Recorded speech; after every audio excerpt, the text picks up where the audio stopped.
Hello, everyone. Welcome to WGSN-DB Going Solo Network. You are listening to the new streamingnetwork.com. We are home of Going Bold and Going Solo, and we want to thank you so much for joining us here today.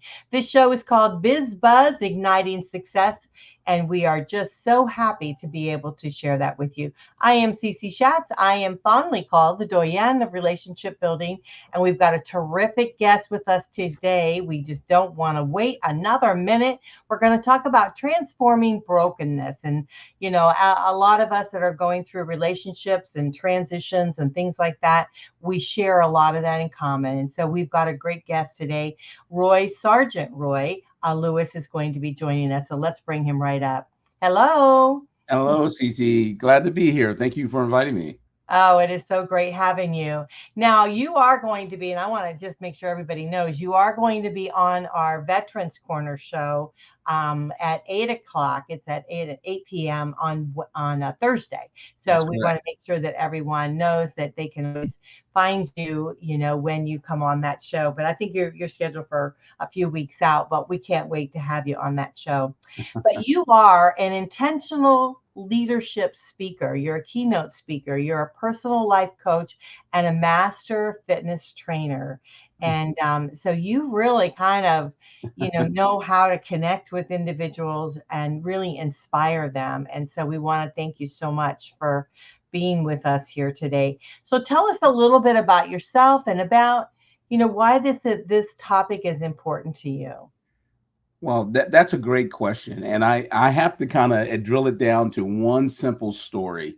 And I was in the 10th grade and I was taking 10th grade history with Mrs. Ross. And this woman would make histories come alive. And I just loved this.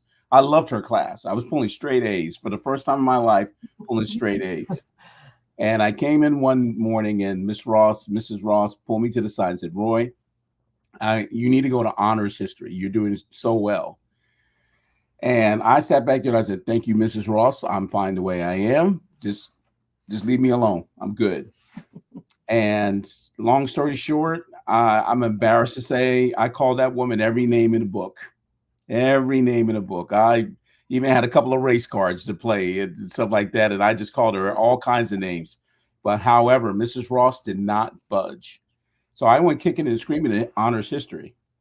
And I remember taking the exam and I came back. I looked at it. I got a B plus, and I quickly ran to her office. And I said, Mrs. Ross, I got a B plus. I got a B plus.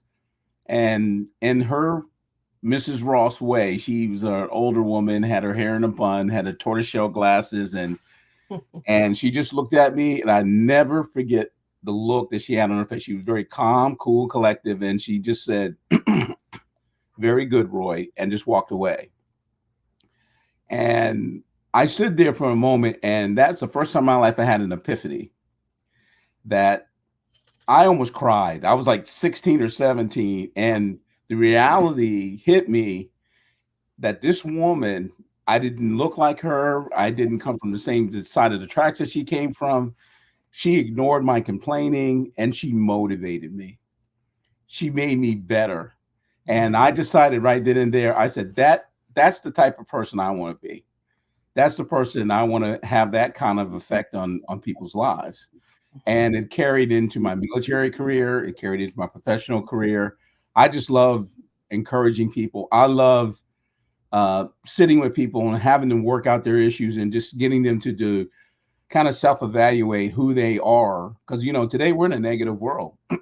Everything is just so negative. And I heard a saying one time that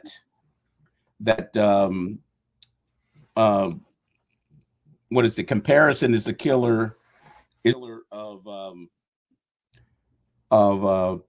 comparison of killer of compassion. Oh, yeah. Yeah, it really is. And because we're living in a world now where people are comparing themselves with whatever and whoever. But my job is, over the years, I've had fun watching people, and I was a drill sergeant in the Army for 9 years. That Mm. that helped a lot because I, like, for instance, we see kids get off the bus and they don't know their elbow from their eyebrow, and they come from different tracks, different parts of the country, and there's 60 individuals. And nowadays it's 60 that makes up a platoon, but it's got to be 30 males and 30 female. And they have 10 weeks to be together as a team, to work together as a team. And I tell you, Cece, it is hilarious in the process because like we put them in groups of two and we don't let them pick their own buddy. So we put the black girl with the white girl, put the Asian guy. They're all from different cultures and everything. Right. Cannot stand each other. And then after 2 weeks, I know it clicks in because the white female comes downstairs and her hair is braided like a basketball player. And I'm cracking up laughing. And I play devil's advocate. I said, wait a second, I didn't think you liked her. And the girl's like, oh no, that's my girl. That's my girl. That's my girl. And having people go through that transformation, because even when they graduate, their chest is all stuck out. And remember, Cece, drill sergeants don't cry. Our eyeballs sweat. They just sweat. But seeing them go through that transformation and discovering, I can't tell you how many I've had so many soldiers say, thank you, Sergeant Lewis, for not quitting on me. Thank you so much. I said, no, man, that was in you all along. You were like Dorothy in the Wizard of Oz. All you had to do is click your heels 3 times. You could have went home. So that's where, now that I'm fully retired, that's my new mantra now. I mean, it's always been with me. So it's a subject that is so easy for me to talk about in any environment, corporate, military, just getting people to see who they really are and getting them to lighten up a little bit, getting them to lighten up a little bit about themselves and understand that life is kind of situated in a way where it's almost like fitness. It's like you're building muscle, you're building your muscle memory. And a lot of the things that we think that happen to us that are just catastrophic are really building us up, building our character, building up our resistance to be better. And so you can't sit there and just run away from everything and stop looking at all, and I used to tell my children, stop looking at all these professionals and these athletes and these artists and stuff. I said, they're just, all they are is just disciplined learners. That's all they are. You can do the same thing. You just have to find out what it is. Yeah. Yeah, I totally agree with that. Very wise words, because I mean, I agree that a lot of times some of the hard things that we go through in life really is a changing moment for us, right? It allows us that transformation and it's really how we deal with those stepping stones that we have to overcome that moves us to the next level. It can be quite challenging when you're going through it. I mean, the muckety muck of it is pretty bad, but when you get to the other side of it and you can look back, you can say to yourself, hey, I learned something about myself, going Absolutely. through. I don't know who told me this one time, but someone told me this. I'm not sure if it was my grandmother or some elderly statesman person that told me that, life is hard. And we complain that life's not fair, but it's not supposed to be fair. It's hard because we try to make it fair.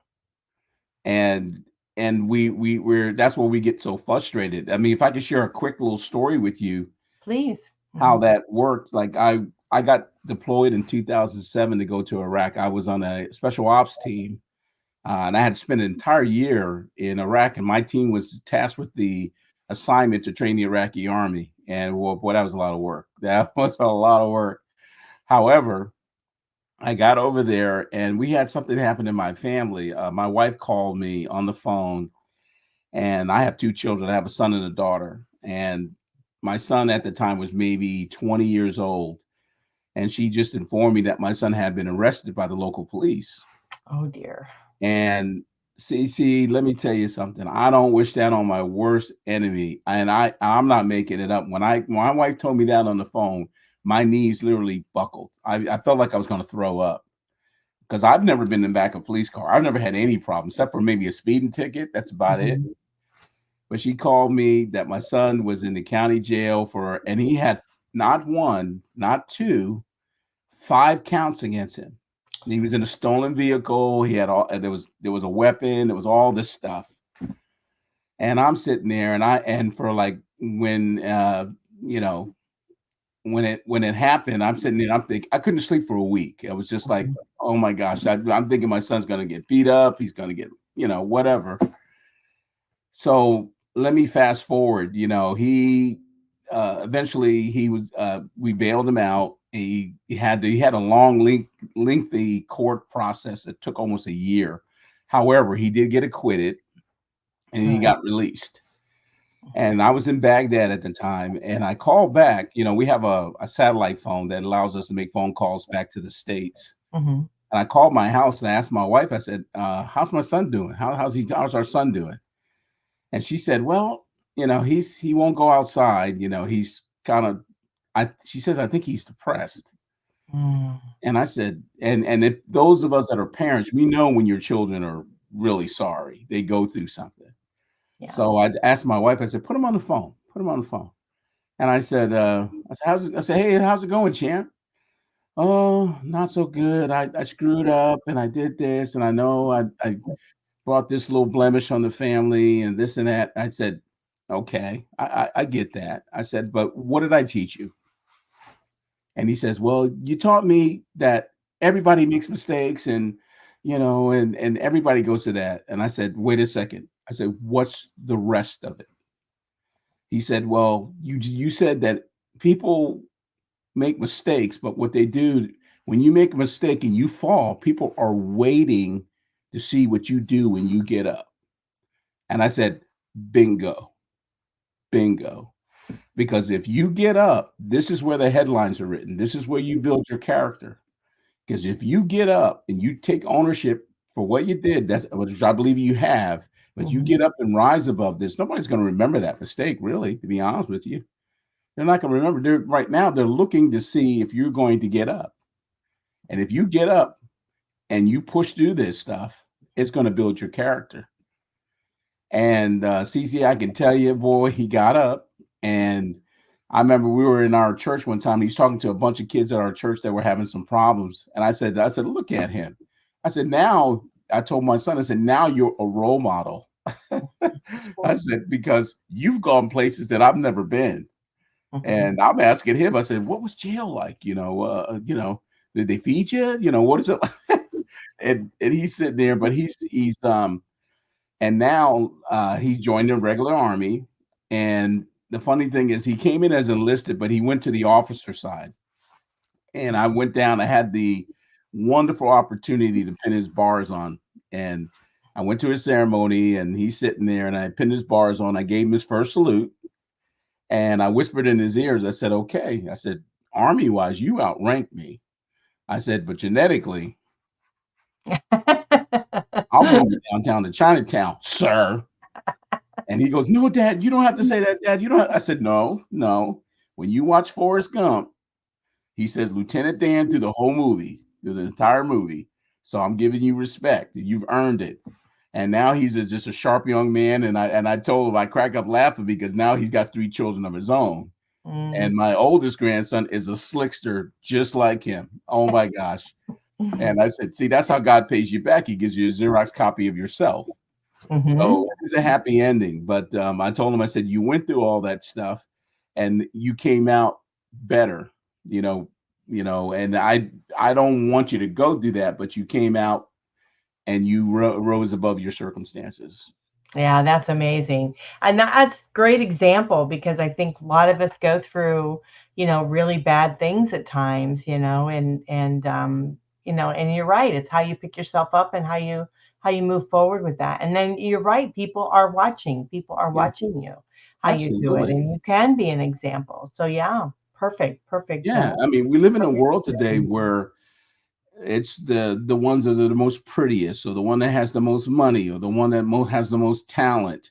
And I think, especially in America, we get disappointed because when our heroes make mistakes Mhm. and they become real people, they're not as superhero like as we thought they were.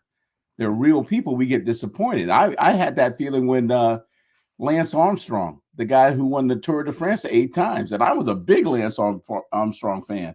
I had his sneakers, I had his T-shirt, I had everything. And there were allocations about him going out there cheating and this. And I'm like, I defended him to the tooth and nail. But when it came out that he did do that, my heart just sank, but it was a wonderful lesson because people are real. Everybody is working out. I've come to the conclusion, Cece, everybody is dealing with something. Uh-huh. Absolutely. Everybody's dealing with something. You may have a nice car, you may have nice clothes, you may be on top of the world, but that's just doesn't, but behind the scenes, you may be going through something. Yeah. Yeah. And that's And how I you don't approach know people what. now. I Yeah, take people one at a time. right. And I just tell people, you're more comfortable or more you're in a safe place just being yourself. Don't be somebody else. Be you. Right. And that's okay. Yeah. It's like with the station, a lot of individuals get worried about being a guest or anything or doing a show and things like that. And I always say, you know what? People are not necessarily to hear, coming here to see you. They're coming here to hear you. So it doesn't really matter what you look like or if No. they go wonky, it's just they want to know what you have to say. They want to learn from that. They want to be able to connect with you and maybe they can take away something that can help their lives. So yeah, Yeah, and that's what I like about you, CC, because the thing is that the more transparent you are, the more real you are, people really respond to that. Mm-hmm. They respond to that just like and the walls come down. Mm-hmm. I mean, the walls really come down when because people are really, especially today. I worked in technology, and I don't want to contradict myself, but that's one of the things you cannot automate, and that is relationship. You can't automate relationship. And people are so starved for relationship nowadays. They're sick and tired of the fake stuff. They just want real people. I can't tell you how many times I've gone in the store or gone to the gas station. I just say hello and how's your day going? Or I'm at a restaurant. I say to the waitress, how's your day going? And boy, they went off to a 15-minute conversation. And I let them talk. I let them talk too, because I'm not appeasing them. I'm just really interested when I say, how's your day going? Because I can write a book on the encounters I have with people just going to Walmart, And I said, how's your day going? Oh, you just don't even know the half of it. Oh, well, okay, tell me. Okay. That old saying, be careful what you ask for, right? Yeah, that's it. But I'm a people person because I think it's better than TV. Yeah. In my personal opinion, because I can sit there and I can. I found my second grade report card. He's a cute little fella, but he requires a lot of attention. Because I want to know. I just find people so fascinating, because people go places that I've never been and done things that I've never done. So I just find it interesting. Yeah, and everybody's so unique, in their own way and their experiences in life. So it's a joy actually to be able to hear, what they've gone through, but also understand that, some of the life challenges, what they've experienced and how they've gotten through it. It's nice to be able to hear the other side of it. So yeah, I totally Yeah, get that. I think because God allows it. I mean, look, God's got a sense of humor. Like it's like, oh, I created CC. She's beautiful, this and that. However, she's got these little things we got to work on. But I can't have 10 of these running around. That's why you are you. And there's only when God made you, He broke the mold. I That's can't what have my it. mom used to say. Yeah, that's right. I can't have it. My mother said that. Yeah, I can't have 10 of these running around. I know. I mean, my mom had 6 kids, right? And Yeah. so that was one of the things she said about me is that they broke the mold when they made you. But yeah, Yeah, but I can and tell you a lot of stories. Yeah. yeah, and I For can sure. only imagine. And I get mad because sometimes when I go to high schools and stuff, I'm so mad because sometimes kids are, and I guess it happened during our generation, individualism is stifled. I grew up in a sports town in New York, and I did play basketball, I did play football and baseball, but I had no aspirations to go get a scholarship. I just played for fun. So I'm sitting there and I'm scoring a touchdown or I make the guys like my coach would yell at me all the time, my basketball coach, what's wrong with you, Lewis? You're gonna be great. I said, I'm just playing for fun. I just like to play, but and then I finally ended up I joined the theater department. Really? Yeah, Okay. I did, because I just like expression, Mhm, and mhm. I just think that people are just amazing. That's what I probably one of the things I loved about the military, because I mean, racism does exist, but in the military, our culture, we have to gel together in the military. And I met so many wonderful people from different walks of life. I wouldn't trade it for one bit. I wouldn't trade it, and even when I was in Iraq, with my personality, the Iraqis love me too. They sit there, they just feed me. Oh, Sergeant Lewis, we, we made you some bread, this and that. And I said, okay. I said, it's nice to be loved over here too, because because you find out people are the same. They're all the same. With just a language barrier. But when they got to know me and I got to know them, we had a blast. Yeah, that's wonderful. Well, I know that I lived abroad. I lived in England for 3 years, and I felt the same way. I felt that, such a connection to the people there. They were so warm and friendly to me, and it was just a wonderful, fruitful experience. So you get to learn a lot. We're going to have to take a quick break. So when we come back, let's talk a little bit more about transformation, because I think it's very important in our lives. So we have Roy Lewis with us. He's an intentional leadership keynote speaker, and he's a personal life coach. So if you guys are looking for some inspiration, definitely can help you out there. He's a master fitness trainer. And of course, we want to make sure you guys know how to get a hold of him. You can email him at Sergeant SGT Roy, ROY 8 at gmail.com, or speaksergeantroy.com. That's speak, SPEAK, Sergeant SGT, abbreviated, ROY.com. So make sure you reach out to him, check out his website. If you're looking for a keynote speaker, I'm sure you would love to do that. And then, of course, the personal life coach. We'll get in more into that, what you do with your life coaching and your master fitness trainer when we return. So you guys are listening to BizBuzz, Igniting Success. This is our business show. We want to thank you so much for joining us. I am Cece Shatz. We'll be right back. Awesome.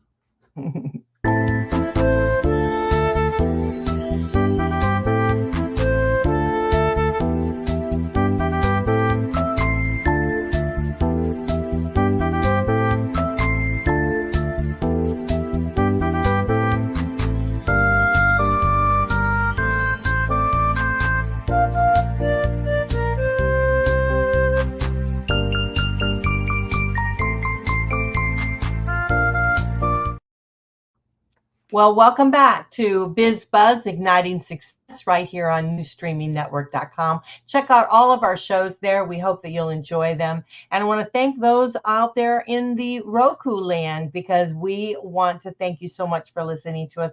Last year, we closed out at 6 million. We hope we can do the same this year. Would be awesome. But I want to thank you guys for joining us here. And today we have a wonderful gentleman on, and we're talking about transformation of your life. We have Sergeant Roy Lewis with us, and he is an intentional leadership keynote speaker, a personal life coach, and a master fitness trainer. First part of the show was really wonderful. We talked, I think, a lot about connection, about, when we go through the muckety muck of life, sometimes, experiences happen to us, and it's not always just what that experience is, but it's how we deal with that and how we get through it and how we really change our lives and hopefully share and help other people along the way.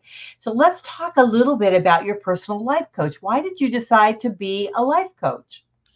Well, I decided to be a life coach. Like I said, it's interwoven into my professional career as a soldier, in the corporate world, and even in my faith. And again, I saw a need. There was just a need there I noticed that people just looking for something. I got tired of seeing people reaching out for celebrities and looking out for all this different stuff to motivate themselves, and being disappointed every time, or just looking at the wrong things to motivate themselves.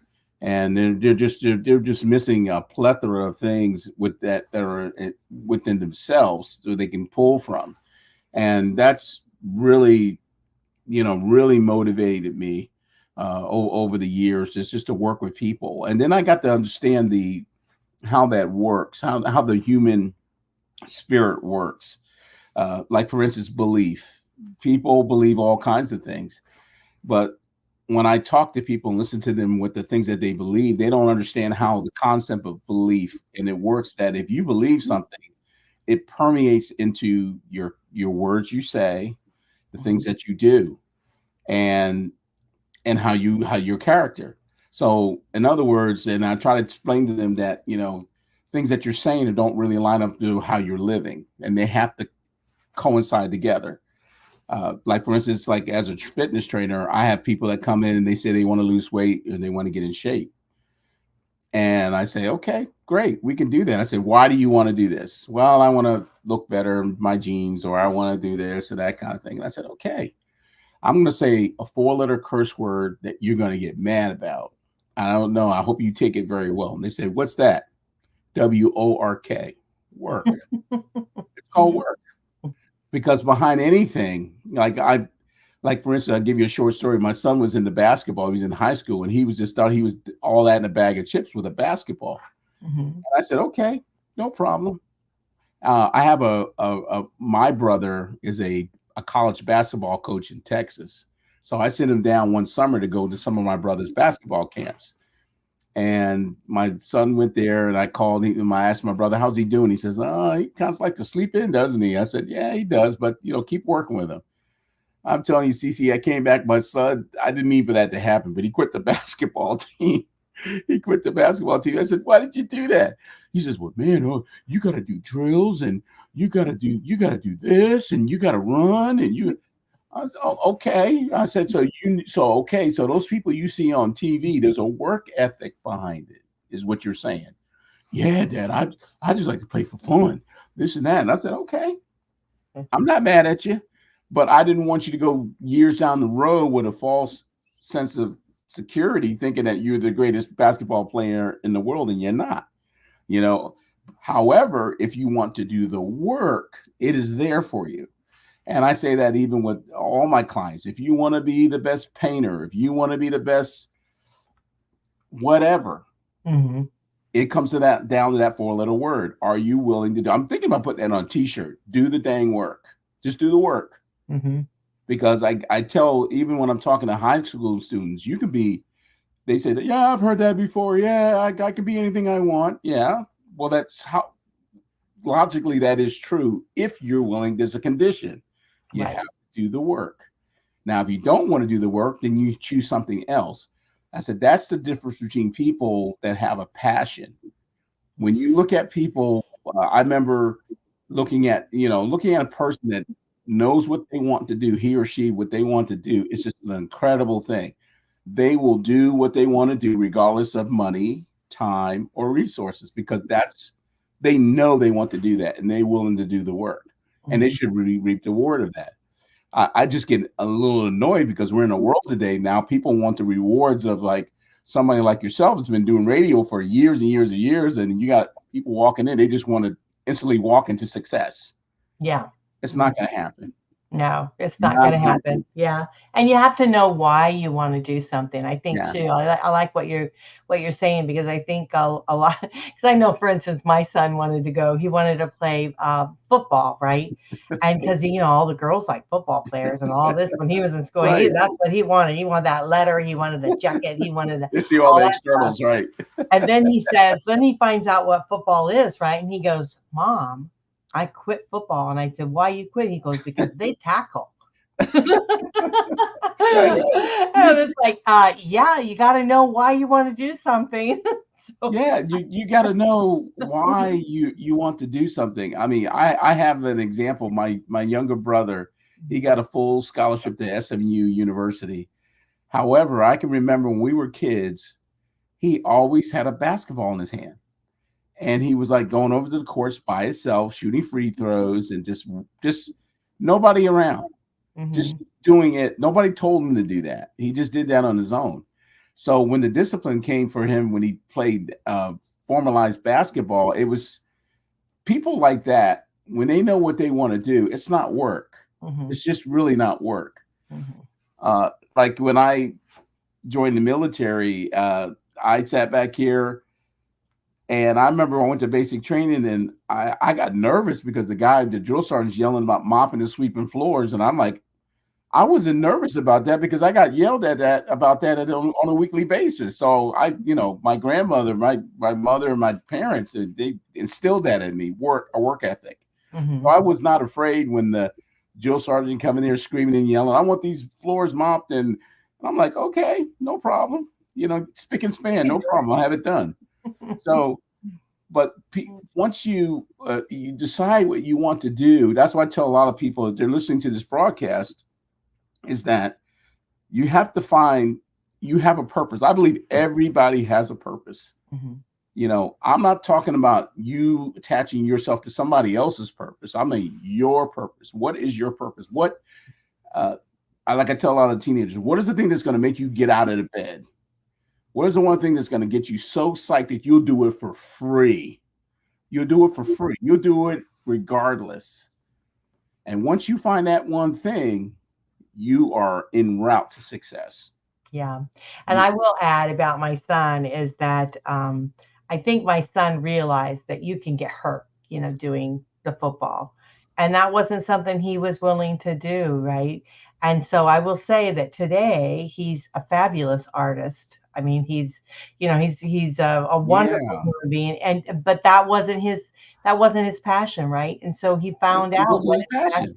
was art and digital art, and he does he's fabulous. And so it's like finding that purpose in life. I think you're so right, and I think what's nice is that we can experience different walks of life, different things we can share in other people's, listen to their stories and their experiences, and then kind of sit back and choose what's good for us. And I like Absolutely. a life coach helps you with that. I mean, I think Yeah, that's and, a and, and to his thing. detriment, Hmm. it's not that he chose an easier thing. He No. found his niche Yeah. and he did the work. And I Mhm, always tell people that was his thing. That's why he came into his own. It's mhm. just that football is just like it's a physical thing. It requires a lot of work. I mean, I was on the color guard at a Panthers game up here in Charlotte, and I saw those football players up close. Even a punter, everybody looked huge. I was just like, oh my gosh. And I was Mhm. standing there on the field, and my son was with me, and I don't know who the player was. He came out the portal, and all I saw was 99. He took out the sun, and my son and we stood there with our mouths open. It looked like a transformer, a robot. I said, Mhm, this is humanly impossible. mhm. But long story short, it's just that these are people that are disciplined learners. Mhm, They mhm, they're cut out for this.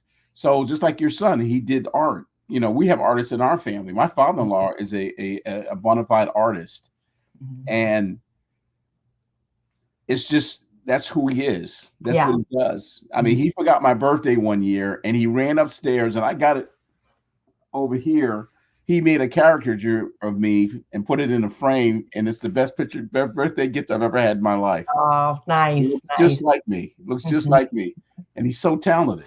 Yeah, So yeah. that's the whole thing about being a life coach with people. Was just all right. Let's just get off this hero worship thing. We're stuck on Mhm, celebrities because mhm, really it's based on money.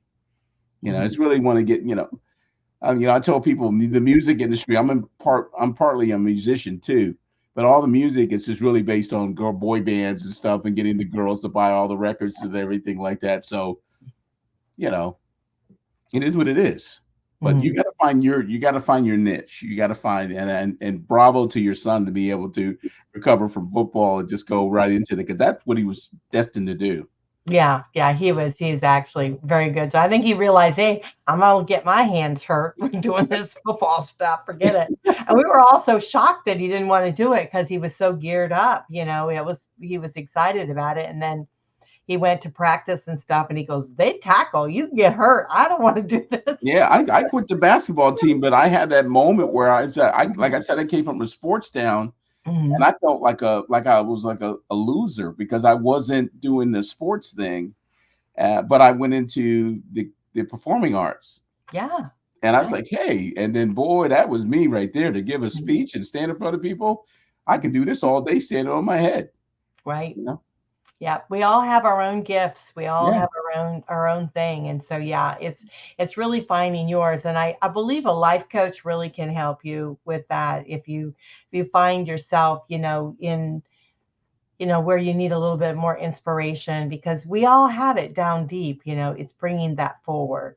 And a life coach is really good about that. And I can sing the praises for life coach because I am one myself. So I totally get it. So I totally understand. But I do feel like with all the transformation our lives make as we continue to live, sometimes we just need somebody to talk to. We need that person that we can kind of share our life's experiences with and help us get through. So yeah, kudos to you for doing that and helping others along the way. So wonderful. Wonderful. Well, it's also too letting people know that you have to kind of deprogram yourself, because like if you one of the things in life coaching, I tell people, be aware of your environment around you, Mhm. because if you're in a group of people and you're the smartest one, you got to get a new group. I'm sorry. Mhm. You if and letting them know that your friends, or what we call our friends, their main job is to encourage you and lift you up. If you got friends that are negative, putting you down, all that kind of stuff, and that can sometimes be family members too. They'll put a little Mhm. asterisk right there as well. Is that you got to be careful, because you should always be moving forward. And sometimes if you're in a group and you're moving forward, sometimes you will outgrow that group. You just get a new group, Mhm. you just get a new group, Yeah. because we're all in that room. And I told my son that one time. He said, "What room are we in?" I said, "We're in a room for improvement. We're Yeah. constantly improving." You know, Wonderful. when What? you stop improving, you hanging it up. You scare me. Yeah. That's it. Yeah. Because we have a saying in the military: I'm gonna drive it till the wheels fall off. Very good. No, I agree with you completely. And I just think we have to, I mean, we have the benefit or the pleasure to surround ourselves with the people we Yeah, want to be with. And it's not necessarily that we don't want to be with other people, but we do have the pleasure of, deciding who's important in our life, who we want in our life. And so we need to make our choices well. And it doesn't mean that that individual will be in your life forever, because you're going to move forward and there might be other individuals in your life that you touch. So you touch those around you and they touch you. So yeah, I totally agree with that yeah, completely. it is. And Mhm. once you kind of get used to that, you'll find out. And then, like I tell a lot of people, once you finding your place, to kind of go full circle, you have a responsibility to pay it forward Mhm. to the next person. And that's one thing. I shared that story with you with my son. We talk about it now like men, and I saw him last month, and I told him, I said, now you have a responsibility to pay it forward, because you're going to run into somebody or some person that's going to say, "Hey, I feel like the lowest thing of the earth. I don't feel confident or whatever," and you've been there, and you need to share that and pay that forward to the next person. Mhm. And that's what leaders do. We teach that in intentional leadership, is that leaders make other leaders. Your job is to coach, train, and mentor. That's what you do. Mhm. Because I just when I sound getting going into politics, I can't believe how negative the world's just gotten just so recently. Oh my gosh, I have to turn the TV set off. I know. I don't watch it. I don't Yeah, watch it at all. Yeah. yeah. I have Because to it, go in the bathroom and just motivate myself. I'll talk in the mirror Mhm. to myself, Yeah. but how nonetheless it's a responsibility. I tell people, you're responsible. You're watching negative things. It's like computer programming, garbage in, garbage out. You got Right. to be careful. You got to be really careful. Absolutely. Fill your well first. Yeah, Absolutely. Well, we're absolutely. going to have to close the show because it's gone by very quickly. So, are there any last words you'd like to share with our audience? Well, I want to tell your audience is that they're listening, is that, hey, I know when there were moments when I was in Baghdad. I thank God I came back. We didn't lose anybody on my team. Mhm. We lost a few soldiers in our brigade, but my team was 11 guys, and we all came back with a new perspective to the United States. Mhm. And one of the perspectives is that I realize that each day is a gift. Mhm. Time is like money. You waste it, you can't get it back. There's no Right. way you're going to get it back. However, I'm not saying you got to go out and do great exploits every day, but each day is a gift. Mhm. And if all you can say is this, I love you to a loved one, or, hey man, your friend, hey, how you doing? What's going on? Mhm. Use that day. Use that day. Don't waste it. Don't waste it. Move forward. If you're going to fail, all I can say is fail good. I used to tell my children, my son said, I knew you were going to say that. When he would fail, I said, hey, just tell me what was your intent. Because if your intent was this, and then explain to me what were you trying to do and what's your plan to move forward that this doesn't happen again. Think it out. Mhm. Because sometimes failures are not there to make you feel bad. They're not there to make you look like a bad person. They're life lessons. They're like I said, they're great examples to move forward, to learn. There are Mhm. opportunities to learn. So I tell that to your listeners: move forward. Don't be afraid, and stop looking at everybody. Stay on your track. Stay on your trajectory. Stay Mhm. focused, and don't be so hard on yourself. Mhm. Don't be so hard on yourself. Good advice. Very good advice. Well, we want to thank you so much. Again, if you want to reach out to Roy, just go to Sergeant SGT Roy, ROY 8 at gmail.com. And then his website is speaksergeantroy.com. That's speak, SPEAK, Sergeant SGT Roy, ROY.com.